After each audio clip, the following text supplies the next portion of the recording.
Hermanos, vamos a continuar con el trabajo de este domingo. El domingo para un cristiano es como cargar pilas. Alguien se va de excursión, se va de paseo, se va a una fiesta y el lunes amanece cansado. Y no sé si a ustedes les pasa, hermanos, espero que así sea. Pero para el cristiano, el que destina el domingo para agradar al Señor, para trabajar para su obra, etc., el lunes no amanece cansado. No amanecemos cansados, al contrario, amanecemos con la batería bien cargada. En ese entendido, hermanos, vamos a continuar con la lección de este domingo. La lección tiene el título de El púlpito, definición, tradición y peligros. Algo muy simple, algo muy sencillo, algo que a veces despreciamos, no lo creemos trascendente, pero es de suma importancia. Los invito a orar. Bendito Dios, gracias Señor te damos por tu cuidado, por la presencia que has tenido en nuestras vidas, que la hemos sentido, Señor. Y te pedimos que nos sigas bendiciendo, que sigas estando al cuidado nuestro, Señor. Sabemos que no lo merecemos, pero sabemos también que tenemos un Dios grande, misericordioso y bueno. Gracias, bendito Padre, por todo lo que haces en nuestras vidas. Permite que lo que vamos a hacer en este momento sea para tu gloria. Que digamos solamente palabra tuya y que salgamos edificados de la casa de nuestro Dios. Bendícenos, quédate con nosotros.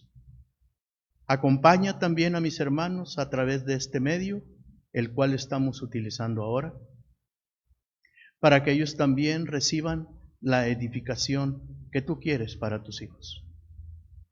Quédate con nosotros nuevamente, te lo pedimos, en el nombre de Cristo Jesús. Amén.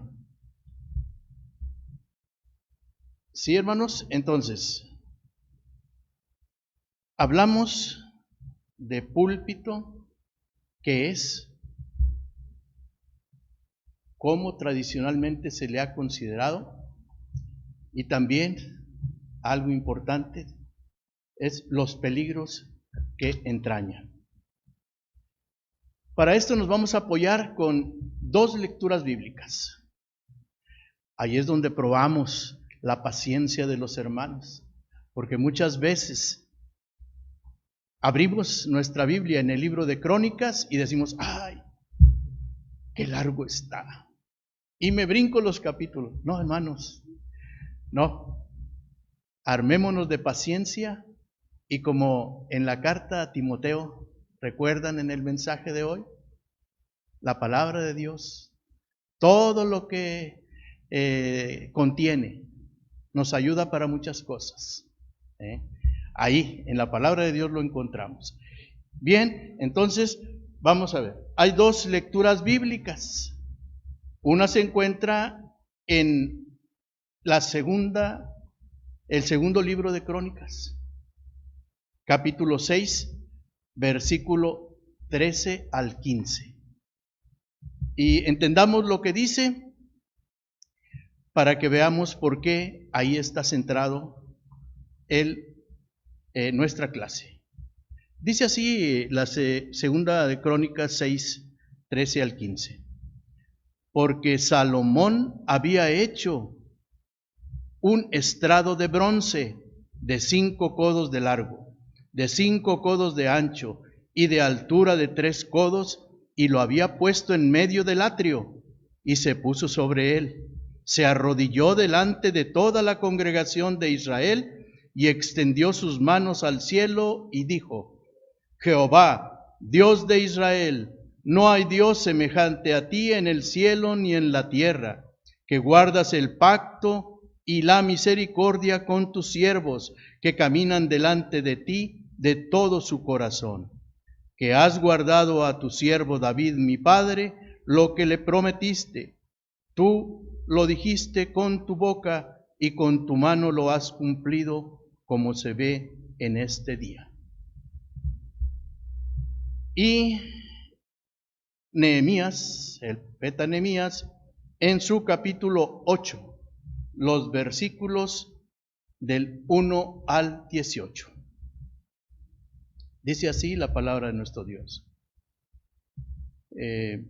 Este capítulo se titula Esdras lee la ley al pueblo. Dice así: venido el mes séptimo, los hijos de Israel estaban en sus ciudades, y se juntó todo el pueblo como un solo hombre en la plaza que está delante de la puerta de las aguas, y dijeron a Esdras, el escriba, que trajese el libro de la ley de Moisés, la cual Jehová había dado a Israel. Y el sacerdote Esdras trajo la ley delante de la congregación, así de hombres como de mujeres y de todos los que podían entender, el primer día del mes séptimo. Y leyó en el libro delante de la plaza que está delante de la puerta de las aguas, desde el alba hasta el mediodía, en presencia de hombres y mujeres y de todos los que podían entender. Y los oídos de todo el pueblo estaban atentos al libro de la ley. Y el escriba Esdras estaba sobre un púlpito de madera que habían hecho para ello, y junto a él estaban Matatías, Sema, Anías, Urías, Hilcías y Maasías a su mano derecha, y a su mano izquierda Pedaías, Misael, Malquías, Asum, Asbadana, Zacarías y Mesulam. Abrió, pues, Esdras el libro a ojos de todo el pueblo, porque estaba más alto que todo el pueblo, y cuando lo abrió, todo el pueblo estuvo atento. Bendijo entonces Esdras a Jehová, Dios grande, y todo el pueblo respondió, amén, amén, alzando sus manos, y se humillaron y adoraron a Jehová inclinados a tierra. Y los levitas Jesúa, Bani, Serebías, Jamín, Acú, Sabetai, Odías, Maasías, Kelita, Azarías, Josabed, Anaán y Pelaía, hacían entender al pueblo la ley, y el pueblo estaba atento en su lugar. Y leían el libro de la ley de Dios claramente, y ponían el sentido de modo que entendiesen la lectura. Y Nehemías, el gobernador, y el sacerdote Esdras, escriba, y los levitas que hacían entender al pueblo, dijeron a todo el pueblo, día santo es a Jehová nuestro Dios. No os entristezcáis ni lloréis, porque todo el pueblo lloraba oyendo las palabras de la ley. Luego les dijo, id, comed grosuras y bebed vino dulce, y enviad porciones a los que no tienen nada preparado, porque día santo es a nuestro Señor. No os entristezcáis, porque el gozo de Jehová es vuestra fuerza. Los levitas, pues, hacían callar todo el pueblo, diciendo, callad, porque es día santo, y no os entristezcáis. Y todo el pueblo se fue a comer y a beber, y a obsequiar porciones, a gozar de grande alegría, porque habían entendido las palabras que les habían enseñado. Al día siguiente se reunieron los cabezas de las familias de todo el pueblo, sacerdotes y levitas, a Esdras, el escriba, para entender las palabras de la ley. Y hallaron escrito en la ley que Jehová había mandado por mano de Moisés, que habitasen los hijos de Israel en tabernáculos en la fiesta solemne del mes séptimo, y que hiciesen saber y pasar pregón por todas sus ciudades y por Jerusalén, diciendo, salid al monte y traer ramas de olivo silvestre, de rayán de palmeras y de todo árbol frondoso, para hacer tabernáculos como está escrito. Salió, pues, el pueblo y trajeron ramas e hicieron tabernáculos, cada uno sobre su terrado, en sus patios, en los patios de la casa de Dios, en la plaza de la puerta de las aguas y en la plaza de la puerta de Efraín. Y toda la congregación que volvió de la cautividad hizo tabernáculos y en tabernáculos habitó, porque desde los días de Josué, hijo de Nun, hasta aquel día no habían hecho así los hijos de Israel. Y hubo alegría muy grande. Y leyó Esdras en el libro de la ley de Dios cada día, desde el primer día hasta el último, e hicieron la fiesta solemne por 7 días, y el octavo fue de solemne asamblea, según está escrito. Hermanos, 2 lecturas, una de ellas larga, para nosotros ver el objetivo de nuestra lección, comprender el lugar que ocupa en el culto la predicación desde el púlpito, a fin de que esto fortalezca nuestras prácticas dominicales. Cuando uno vuelve a leer la Biblia, algunos versículos nos muestran nuevos conocimientos que quizá no habíamos detectado. Y este es el caso donde la lección se llama púlpito y lo vamos a analizar y reconocer su importancia para la vida de nuestra iglesia. Escenario o plataforma. Aquí lo tenemos. Nuestro escenario o plataforma. También es un lugar muy importante.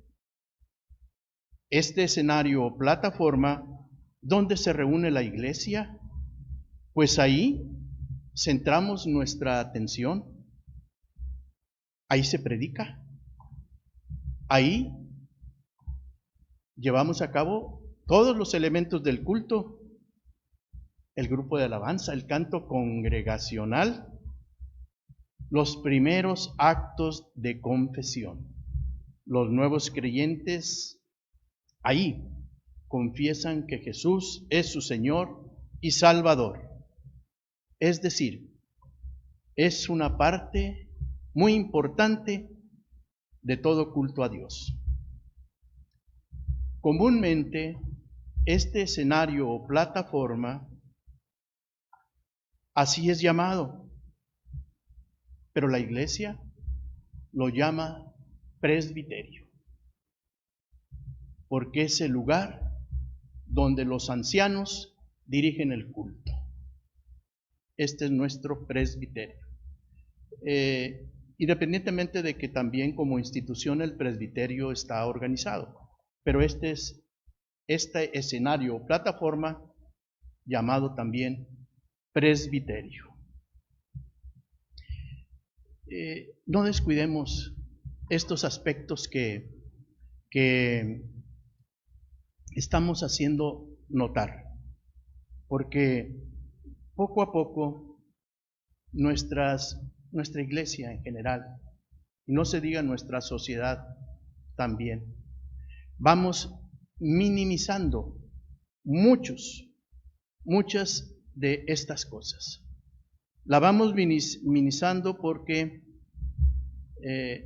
pues nos pueden tachar de conservadores, ¿qué otras palabras son ahorita de moda? Misóginos, homofóbicos, tantas cosas que ahora la sociedad maneja, pero con las cuales lo único que logra es desvirtuar el sentido estricto de una institución o de una acción. Y tristemente, nosotros lo hemos visto y tanto la sociedad como algunos hermanos no han sabido reconocer que gracias a esas instituciones, gracias a esas formas de pensar, de actuar, de proceder, nos hemos mantenido hasta aquí. Nos hemos mantenido hasta aquí. La iglesia es la institución que más ha perdurado. Otras, con otras intenciones que empezaron también bien, han desaparecido. Pero la iglesia de nuestro Dios se ha mantenido. Dice la palabra de nuestro Dios: instruye al niño en su camino, y aunque fuere viejo, jamás se apartará de él. ¿Qué significa eso? Que si nosotros, vamos a ponerlo abuelos, a nuestros hijos, no les enseñamos la palabra de nuestro Dios, y nuestros hijos que no fueron bien enseñados de la palabra de nuestro Dios, ¿qué les van a transmitir a nuestros nietos? Mucho menos. De tal modo que así va la cadena.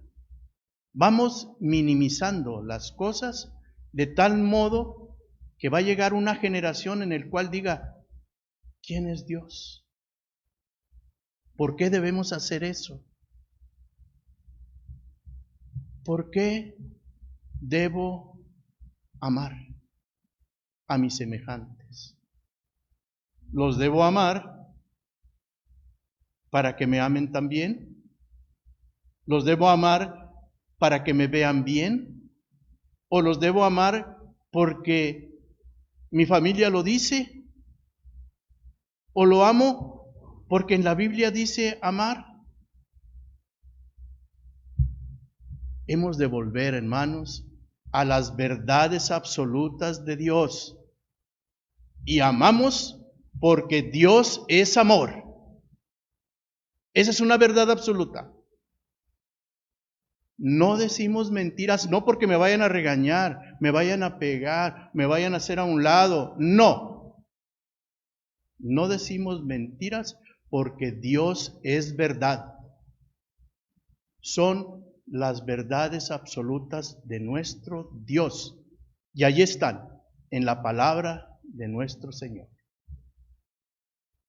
Si nosotros empezamos a ser laxos o ser flexibles en muchas de esas cosas, llegará el momento en que encontraremos una sociedad insensible, con mente cauterizada, que diga: es mi cuerpo y puedo hacer con ello lo que yo quiera. Pero Dios no dice eso. Dios dice que si lo ames, lo cuides la vida. Y un mandamiento es: no matarás. Hermanos, pues con esta lección tan sencilla salieron otros aspectos que quizá no habíamos nosotros, no nos habíamos detenido. Veamos ahora, púlpito. Púlpito, del latín pulpitum, que significa tribuna. Es la plataforma elevada donde se predica. Salomón, la palabra de Dios dice, oraba desde un estrado de bronce construido especialmente para ello, con especificaciones que ya leímos ahorita en la palabra de nuestro Dios.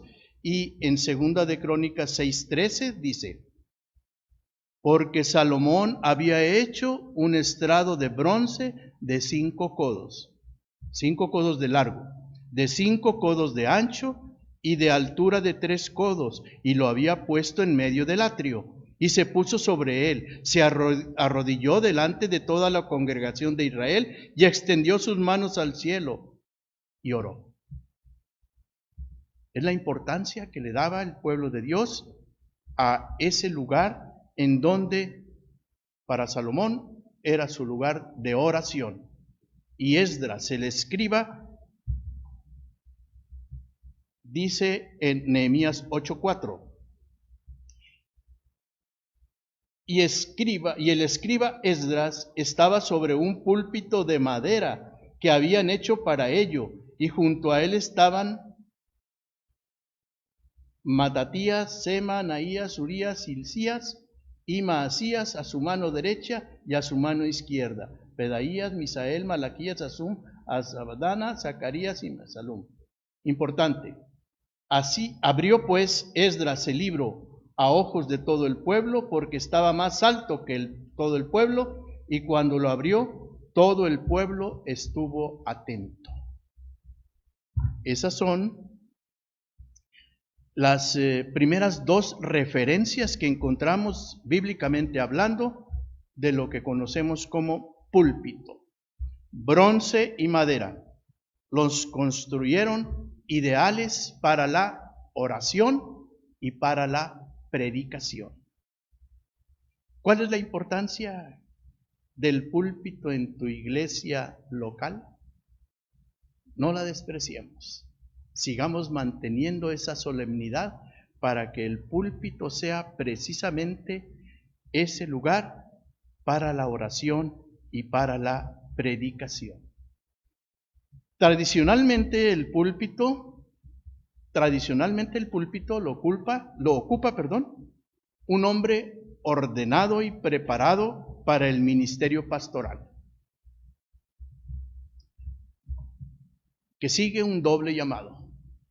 Primero, el llamado de Dios, y segundo, el de la iglesia visible que le reconocía como tal. Se le ponía aparte, se le consagraba y se le instalaba para ese oficio. Hasta hace poco, no mucho tiempo, se le vestía con un atuendo distintivo. En la iglesia presbiteriana reformada, la toga de Ginebra, que era un manto negro, liso, no solo identificaba su oficio, como lo es un juez, como lo es un médico que traen su atuendo, sino que además era para oscurecer su personalidad. Con poca luz, con ese atuendo, hasta se hacía invisible. Tiene su significado, hermanos. ¿Para qué? Para evitar los peligros que entraña el púlpito. Hay peligros, ¿por qué? Porque este púlpito puede ser transformado en una plataforma para figurar, que a algunos les puede interesar más eso que un púlpito. Cuando los reformadores cambiaron la mesa de los sacramentos por el púlpito, pusieron la Biblia sobre el púlpito y atrás de la Biblia el predicador, para enfatizar así la supremacía de la palabra de Dios. Ahora parece en muchos casos centrarse en el predicador. El púlpito ahora es un escenario con luces de colores y en lugar de la Biblia, un elocuente conversador que entretiene y le dice a la gente lo que quiere escuchar.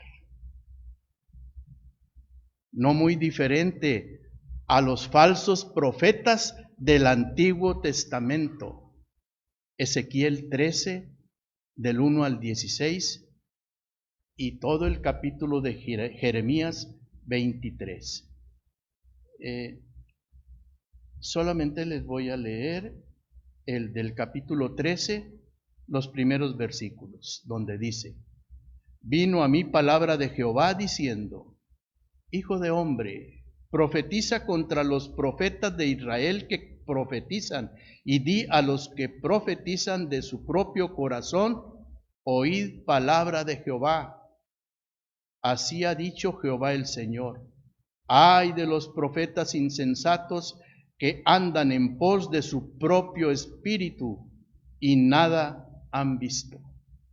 Como zorras en los desiertos fueron tus profetas, oh Israel. No habéis subido a las brechas, ni habéis edificado un muro alrededor de la casa de Israel, para que resista firme en la batalla en el día de Jehová. Vieron vanidad y adivinación mentirosa. Dicen, ha dicho Jehová, y no es cierto. Dios le había prometido a David que sus descendientes siempre gobernarían Israel, pero los reyes que le siguieron eran más lobos rapaces que pastores del pueblo de Dios. Jeremías predijo que los reyes de su época serían muertos o llevados cautivos, lo que finalmente sucedió. También anunció que un buen rey reemplazaría a todos los anteriores, el Mesías. Jeremías 23:6. Debe haber sido difícil distinguir entre los verdaderos profetas y los falsos. Jeremías solo, entre muchos optimistas que decían que Dios les enviaba sueños y mensajes, que no tenían nada que ver con la palabra de Dios, y cualquiera que comparara el mensaje con la Escritura podía ver la diferencia. El profeta Jeremías, en su capítulo 23, describe algunas características de aquellos falsos profetas. Destruyen, dispersan, espantan, profetizan en nombre de Baal, adúlteros, mentirosos, fortalecían las manos de los malos, así no se convertían. Hablan visión de su propio corazón, alimentan con vanas esperanzas, no les vendrá mal sobre los obstinados, endulzan sus lenguas. No son palabras personales, son palabras de nuestro Dios. Y no son palabras dulces y delicadas. Por eso la Escritura nos dice, la palabra de Dios es útil para redarguir, para corregir. El profeta Ezequiel los describe así: visión vana, adivinación mentirosa. Hablan vanidad y hablan de visiones mentirosas. Profetas que ven vanidad y adivinan mentira. Engañan diciendo que hay paz y no la hay.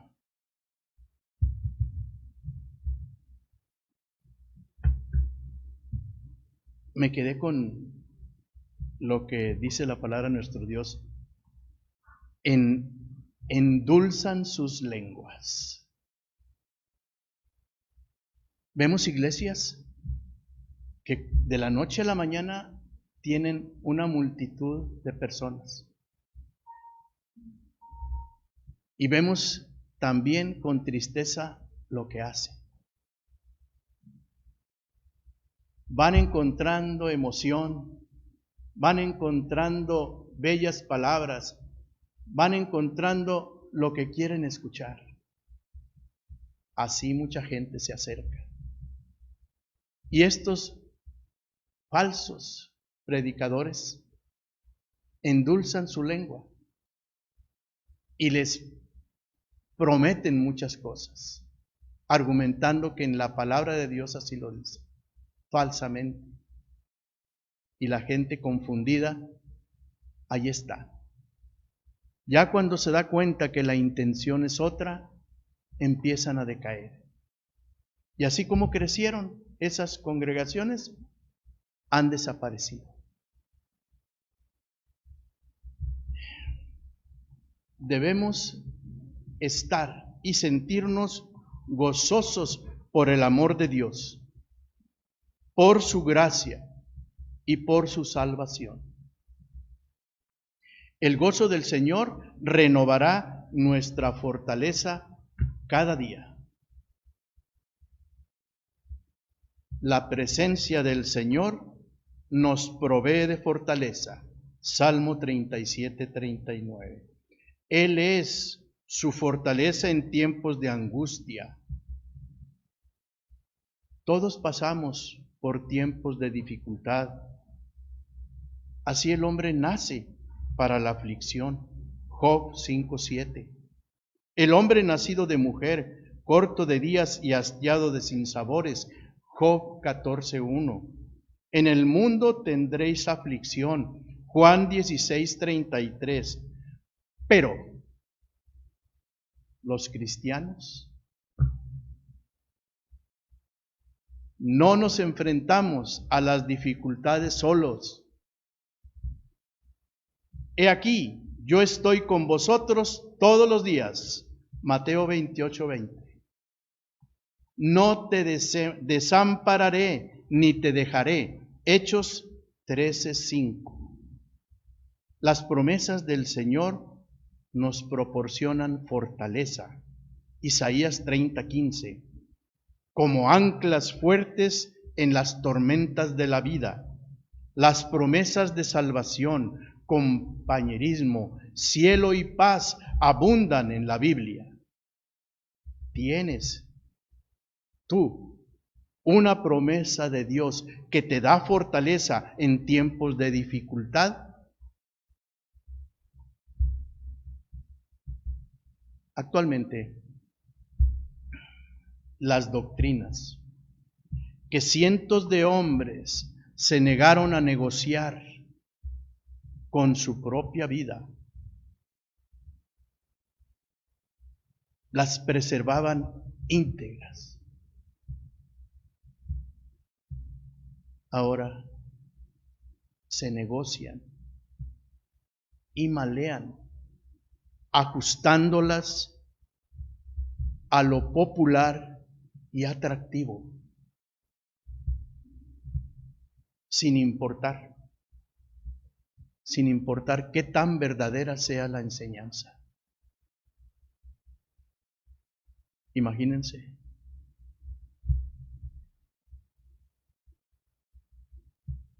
Hay iglesias donde, porque una vez me lo hicieron ver, no, nosotros no exigimos el diezmo, se mantienen de otras formas, pero exigir no es la palabra. Al Señor le estamos devolviendo parte de lo que nos ha dado. Ese es algo que sí es trascendente, y cuando lo hacemos intrascendente, vamos a continuar diciendo, lo que yo he logrado ha sido con mi propio esfuerzo. Lo que yo tengo me ha costado. Y dejamos de reconocer la presencia de Dios en nuestras vidas. Y si nos ponemos a escudriñar la Escritura, hasta nos califican de ladrones por no entregar a nuestro Dios nuestras primicias, nuestro diezmo, nuestra ofrenda.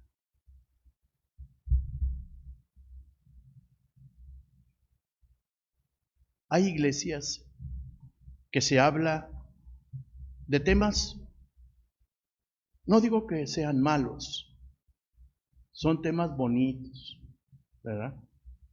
Agradables, temas de psicología, de sociología, de terapias psicológicas, de encantamientos y liberaciones, o motivacionales a ser mejor.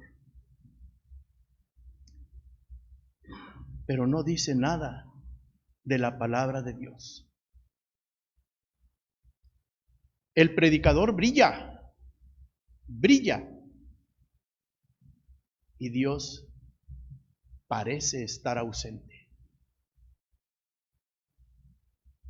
Dice un canto nuestro, Dios está aquí. Mi pregunta es, Dios, ¿estás a gusto y contento aquí?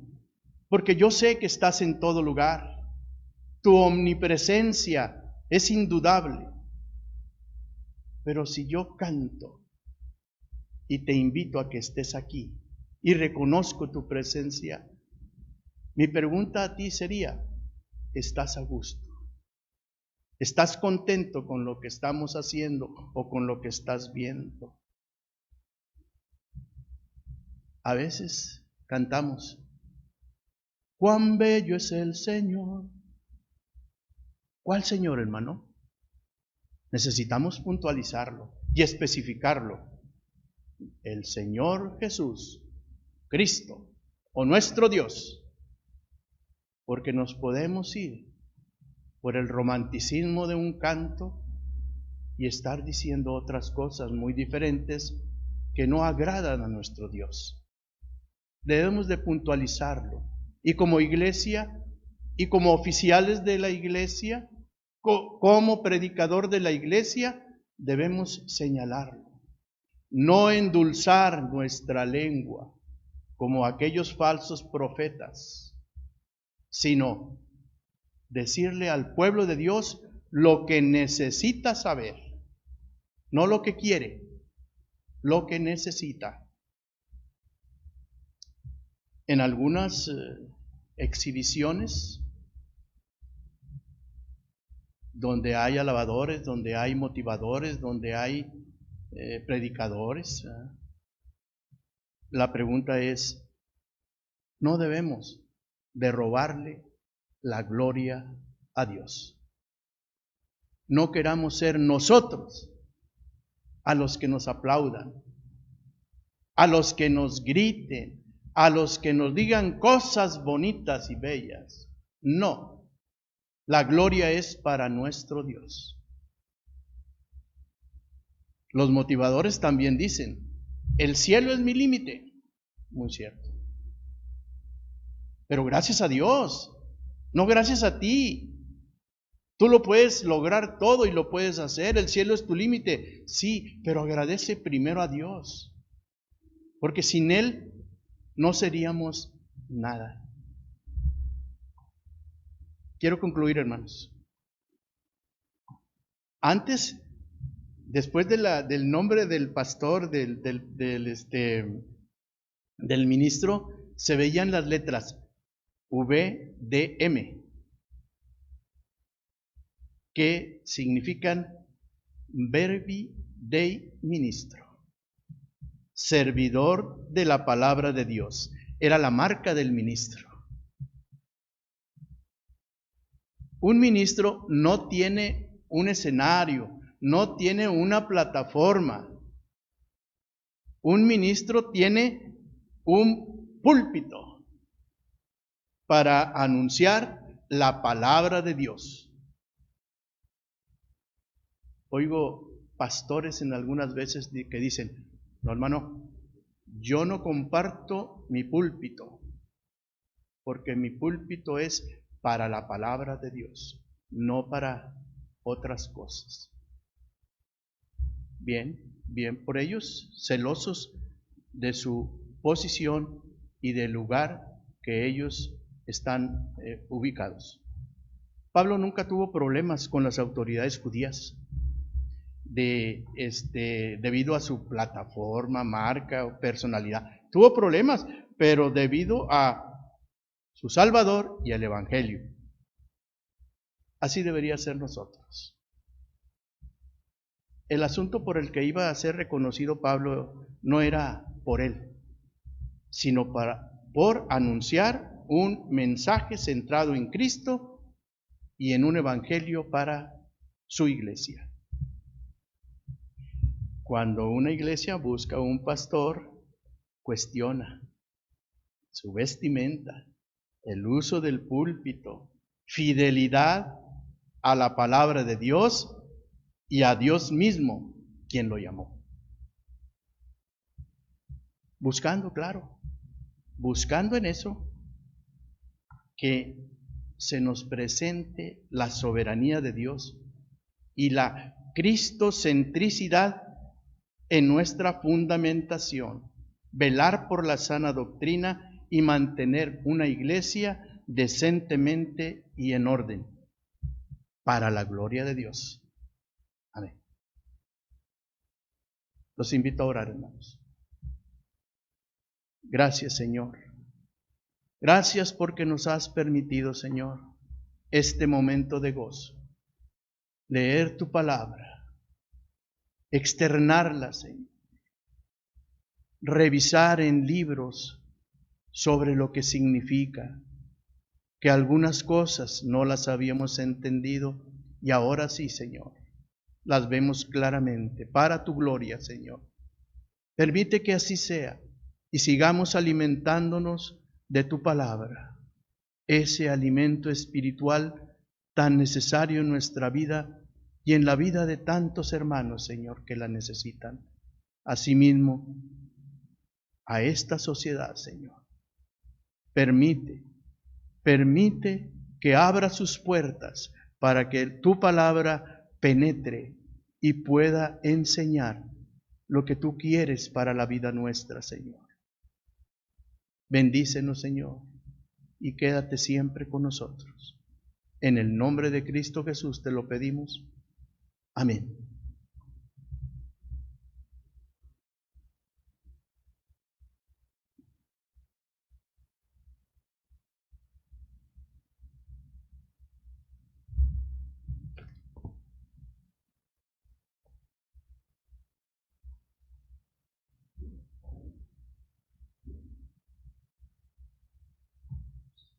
Muchas gracias, hermanos, los que continuaron hasta estas horas con nosotros. Gracias por estar al pendiente y si Dios permite, el próximo domingo nuevamente estaremos en nuestro culto, en la escuela de formación, para que sigamos preparándonos y escuchando la palabra de nuestro Dios. Que pasen un bonito día, que Dios les bendiga a cada uno.